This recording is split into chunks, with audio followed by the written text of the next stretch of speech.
लागू करो, SRO चोट लागू करो, रोटी कपड़ा दे न सके जो रोटी कपड़ा दे न सके जो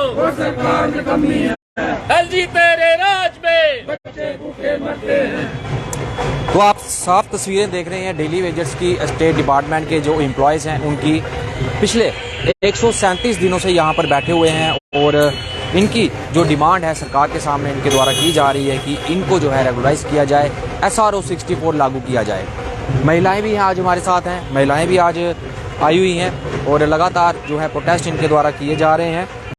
और ये आप तस्वीरों में देख रहे होंगे कि जाने माने चेहरे हैं, हर दिन यहाँ पर आते हैं और सरकार को जगाने की कोशिश करते हैं, लेकिन सरकार जो है वो जागने की कोशिश नहीं कर रही। क्यों नहीं कर रही, आप इनसे जानते हैं। सर, मैं पिछले 137 दिनों से आप यहाँ पर हैं और प्रदर्शन यहाँ पर किया जा रहा है, लगातार आपके द्वारा प्रदर्शन किया जा रहा है, तो क्या आपका एक डिमांड, जिस तरह से आपका कहना है कि SRO 64 जल्दी लागू किया जाए, सरकार से कितनी बार आपकी बातचीत हुई, कितनी बार मुलाकात हुई, क्या उनके द्वारा आश्वासन दिया गया आपको? सर, सबसे पहले आपके चैनल का धन्यवाद, बहुत बहुत शुक्रिया जो हमारी आवाज़ आगे तक पहुंचाते हैं, क्योंकि एक ज़रिया ऐसा है मीडिया जो हर किसी गरीब तबके की आवाज़ जो आगे तक पहुंचाती है। हमारा एक ही मकसद है कि हमारे जो फाइलें सेक्रेटरीट के अंदर पड़ी हुई हैं, 2017 से पड़ी हुई हैं, अब 6 साल होने को जा रहे हैं। हमारी गवर्नमेंट से एक ही अपील है कि मेहरबानी करके उन फाइलों पे थोड़ा नज़रसानी करें और हमारे गरीब तबके के जो डेली वेजर है इनके मसले जल्दी से जल्दी हल हो जाएं। यही अपील हमारे गवर्नमेंट साहब से है।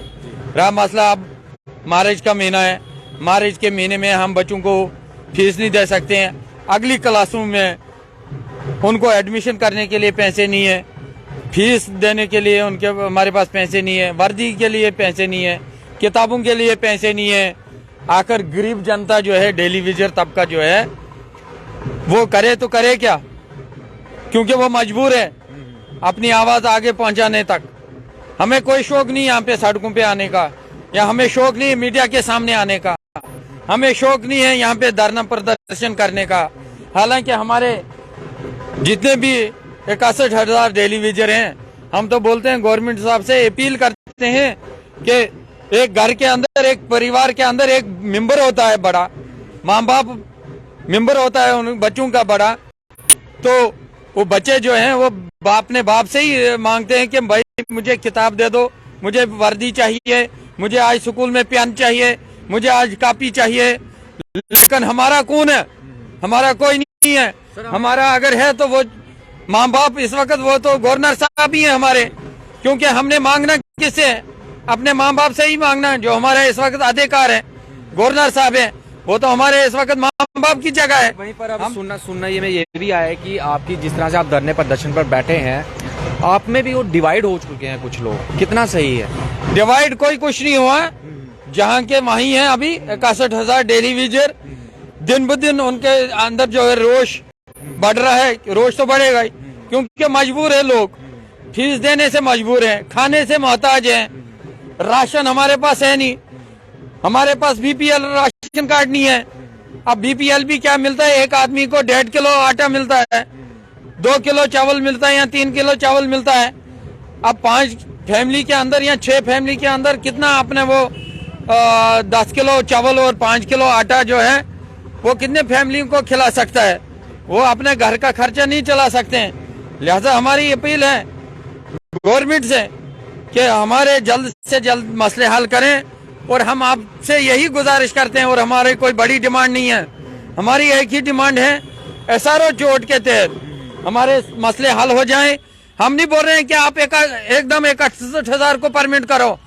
हम गवर्नमेंट साहब से यही अपील करते हैं कि स्टेप बाय स्टेप, जिनका टाइम हो गया है, रिटायरमेंट होने पे आ गए हैं, किसी का साल बचा, किसी का 2 साल बचा, वो क्या करके जाएगा बेचारा घर। हम बोल रहे हैं कि स्टेप बाय स्टेप करके एक ऑर्डर निकालो, उसके तहत उनको परमिट करो, चाहे वो 1 साल के अंदर हो, 2 साल के अंदर हो, 6 महीने के अंदर हो, लेकिन स्टेप बाय स्टेप होंगे। आप भी लगातार जहाँ पर आ रहे हैं, घर का कामकाज छोड़कर आती हैं, घर की फैमिली को भी देखना पड़ता है, यहाँ पर भी आना पड़ता है, ड्यूटी भी करनी पड़ती ड्यूटी है। भी करनी पड़ती है। सबसे पहले मैं आप ही का वेलकम करती हूँ कि आपने हमारी जो आवाज एलजी साहब तक पहुँचाएं और जो भी 25 एमएलए हैं उनको भी समझ में आ जाए कि हम ना तो गलत बोलेंगे, ना गलत करेंगे और ना गलत हम सहेंगे, क्योंकि अब तक हमारे साथ बहुत गलत हुआ है और इससे ज्यादा गलत क्या होगा। हम यही चाहते हैं कि 300 रुपए दिहाड़ी, एक मजदूर 600 रुपए ले रहा है और एक जो मिस्त्री है, जो पेंटर है, वो 700 रुपए या 800 रुपए दिहाड़ी ले रहा है। 300 में तो गुजारा नहीं चलता। 11 रुपए भी बढ़ाए गए हैं। 11 रुपए को तो छोड़ो, वो तो सगन है, वो नहीं हमें चाहिए। बस हमें यही चाहिए कि हमें पॉलिसी दे दो, रेगुलाइज कर दो, ताकि खुशी खुशी हम जाएं और फिर दोबारा फिर हम मतलब के इसके जो बीजेपी के बोर्ड फिर डालेंगे, हमारी पूरी फैमिली डालेंगी। पर हमारे साथ जो नाइंसाफी की जा रही है वो तो नहीं ना करनी चाहिए। 3 बार हमारा जो कैबिनेट के बीच में फाइल पास हुई है, वो डिसीजन इन्होंने लिया नहीं, ना सुना ना देखा। अभी तक हमें इधर ही भटका के रखा हुआ है। हम इतनी सर्दी में इधर आग जला जला कर बैठते रहे, किसी टाइम लकड़ी भी गीली होती थी, लेकिन ठंड में ठहरते थे हम। इतनी मतलब के धुंध में, इतनी ठंड में बीमार भी हो गए इधर बैठ बैठ के। तो मेरी एक ही रिक्वेस्ट है एलजी साहब से कि एलजी साहब अब तो कम से कम हम पर दया करें। ये टैक्स की बात करें तो टैक्स भी अब लगाया जा रहा है। इससे पहले भी आपने काफ़ी टैक्स दिए थे, लेकिन अब प्रॉपर्टी टैक्स जो है वो लगाया जा रहा है। जिस तरह की आपकी सैलरी है, जिस तरह से आपकी जॉब है, आप प्रॉपर्टी टैक्स दे सकते हैं? हम नहीं दे सकते। हम बिजली का बिल नहीं दे सकते, हमारी रोटी नहीं पूरी होती। हमारे बच्चे स्कूलों से बैठ गए, स्कूलों में से निकाल दिया उनको। जब उनकी फीस नहीं पहुंचेगी टाइम से तो वो तो निकालेंगे। ना यूनिफॉर्म पूरी रहती है, क्योंकि आए दिन फिर वो भी बोलते हैं कि ये यूनिफॉर्म नहीं चलेगी, वो यूनिफॉर्म लाओ।